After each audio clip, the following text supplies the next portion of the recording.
Yo, it's Elliot with Yo Elliot. You've got strength questions, and I've got your answers. Yo, Elliot!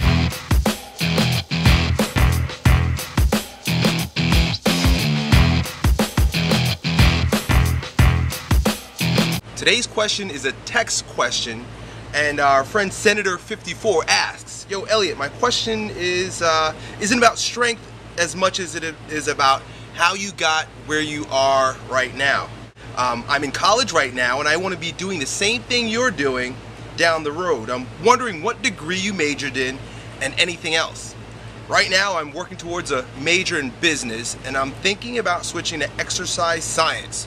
Thank you, bro. I love your vids. Well, the very first thing I'd like to do is thank you for your question. It's not a video question, it's a text question, but it's an interesting one. That's why I'm answering it. So, to answer your question, Elliot, what did you major in college? I studied hospital administration. And you see what I do now. It has absolutely nothing to do with hospital administration. In fact, I studied hospital administration because I got a college scholarship to play college football, and I studied whatever they had. That's basically it. That's the answer. That's long and short of it. Now, to just go a little bit deeper with regard to your question, my current stance with regard to a college education is that it is completely useless in several regards. The reason why I say that is because we are brought up in a system where we're led to believe that through a college education we can go and get a job. Now, that situation no longer exists as it did in the past. I mean, it's funny, people will pay up to $40,000 or more a year for their child's education, end up at the end of 4 years with tens of thousands of or hundreds of thousands of dollars of debt to get like a $30,000 job. The system doesn't work the way it did in the past, and that's why I'm saying that a college education really doesn't mean nearly as much as it once did. And I personally I don't even encourage my children, as strange as that may sound to you, to go and get a college education.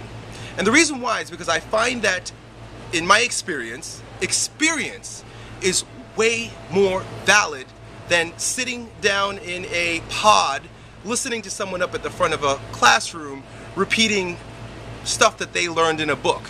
And granted, there are some professors that do have practical experience, but like they say, those who can't do teach. And I think the best way to learn from someone is someone who is getting their hands dirty, doing what they do on a daily basis. See, I bring this information to you guys, but it's not just merely book knowledge, it's what I do on a daily basis. It's information that I've received by mentoring or being a mentor under mentors, and then taking it and applying it to serve other people. Okay, well, like I normally do, one of the things I like to do is offer you guys analogies, just to better understand things. Here's an analogy with regard to education, creativity, and building a business, doing what you love to do. When you eat something, you put it in your mouth, and a little while later on you vomit. Most of what vomit comes out of that vomit is undigested food particles. So essentially what you put in your mouth is basically coming right back up out of it. It hasn't been digested, assimilated, and become a part of you. So you can look at it and you can tell, well, yeah, that's hamburgers and that's Twizzlers and that's a part of my protein shake. You understand what I'm saying? But when you ingest, digest, and assimilate information or food, if we want to stay with that example, it goes through your physiological changes, chemical breakdowns, and literally becomes a part of you. Now, this is not how we are fed education in compulsory education and through universities and things of that nature. We are taught to ingest and regurgitate. So memorize as much as you can, put it in your mouth, put it in your brain, and then when test time comes, regurgitate it. Give it right back to me. It never becomes a part of you. So the reason why that happens is because you have no emotional attachment. There's no passion for what you're being taught, and the way it's being taught to you, the way it's being presented, doesn't touch you emotionally or passionately, because it probably isn't your way of learning. Most people aren't visual or auditory learners. Most people are visual learners. That's why I paint pictures and create analogies to teach you guys. Well, your teacher is telling you to look through a book. You tell I have daughters. look through a book and listen to them when they're at the front of the classroom. So you really never get an opportunity. You're bringing it in, you're ingesting it, but you never really get a chance to digest, assimilate, and let that information become a part of you. One of the things that you guys know that I do is that most of my videos I wing. I don't go and consult books and do research before I bring information to you, because everything that I'm bringing you is a part of me. It's Elliott expressing his Elliotism, his Elliotness, if I will, a creative expression of who I am. In terms of digestion, I'm showing you my shit. No one else's shit is like my shit, because I've taken food in, and the unique way that my body digests and assimilates and utilizes the nutrition, i.e. understanding, knowledge, experiences of others, and mixes with my own unique bodily fluids, i.e. my unique experiences, I now have something creative to offer to the world. Another thing that I'm going to invite you to do, and it's something that I do, is do not specialize in a particular area of study. And that's something I'm going to encourage you to do when you're looking in areas to study. And I'll give you an idea of what may be resourceful to you in a moment. What I'm going to ask you to do is look at constant contrasts. So many of you have commented that, Elliott, well, you're a strength and conditioning coach and you've seen me lift heavy things and that you know that I can do that. But I also bring an element of being a geek to it. They're completely on opposite ends of the spectrum. For the most part, you're either a meathead muscle man that can lift heavy things, or you're a skinny pencil pushing dweeb who likes to break down numbers and analyze stuff and have deeper understanding, because you probably can't do the shit you're learning about. So those are contrasts. So I invite you as well to take a deep look at everything that you study and understand their contrasts. So, for example, you know that a lot of the books that I read aren't in strength and conditioning. They're books of personal development and spirituality. You know how much I love reading Emerson, things of that nature. So I can actually bring that information from a completely different ballpark into the realm of strength and conditioning, mix it. Think about the digestion again. You know, I'm taking different things, mixing it with my own experiences, which are things that I've seen, experienced, used my hands with, been emotionally connected to for the past 31 years.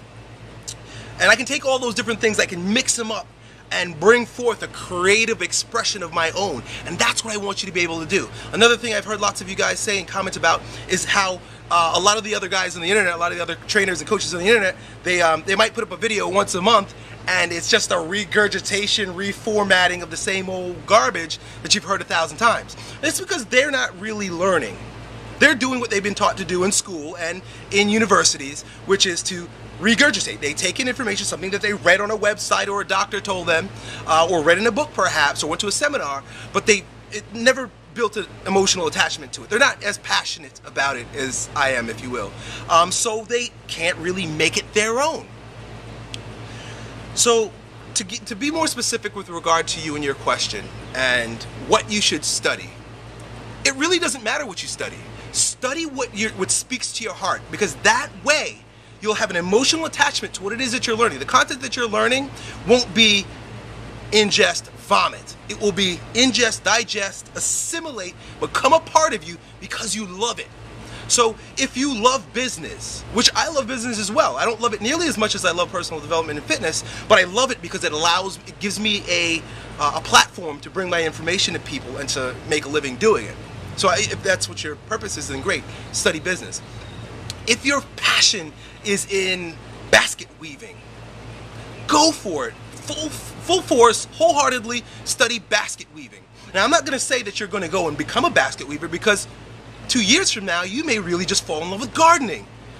And then what's going to happen is you're going to take all of the digested, assimilated parts of you that were deeply invested in basket weaving. You're going to go and you're going to study gardening, and you're going to be able to bring that with you. You're going to have an element with regard to your presentation in gardening that is infused with basket weaving that no other gardener has. Now you're a creator. Now you're making things happen. Now you're being unique, and now you can go and serve the world with something brand new. So I invite you, listen to your heart. Follow regardless of what anyone else tells you, or however the system's set up, or whether or not you want to spend $40,000 a year on a college education, and study what you love. The best way to study what you love and to receive potent, quality information so that you can make it your own and then serve others with it is to find mentors. Find people, and I don't necessarily mean that you have to go and live with this person and study under them. What I'm saying is find people that you really love their information. You love the way they present their information. You like the things they talk about. You could sit and listen to the individual for hours. Hours and hours and hours on end without being bored and want more. And you study and you read everything that that person has to offer. Then once that's become a part of you, you take the other elements of who you are and you can mix it with that and make it your own. A great example is how I've studied a lot of Paul Chek's information. Now, Paul Chek is definitely a strength geek. All of his information is physiology based and has a lot to do with holistic health. But when I regurgitate or give you, I don't want to use the word regurgitate because I'm not doing that.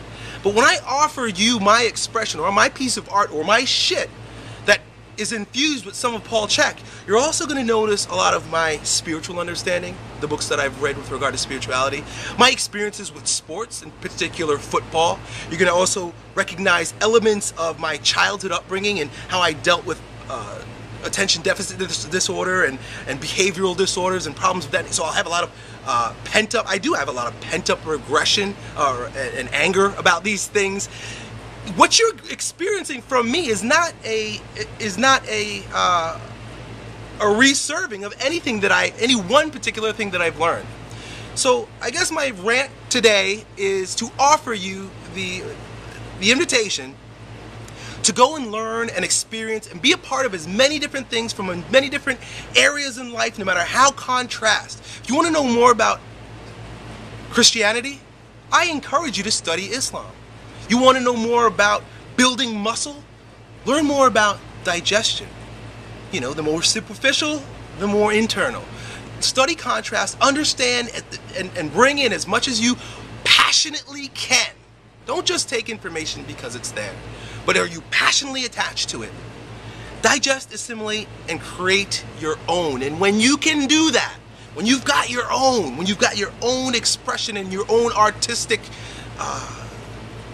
infusion with this information, then you can go and do as I'm doing and to serve a unique set of people who are drawn to the way you present that information and can learn from you. And that, my friend, is the Yo Elliott answer for the day. That's it, guys. Keep sending me video questions. I hope this was helpful for you, and I'll talk to you next time. Yo, Elliott,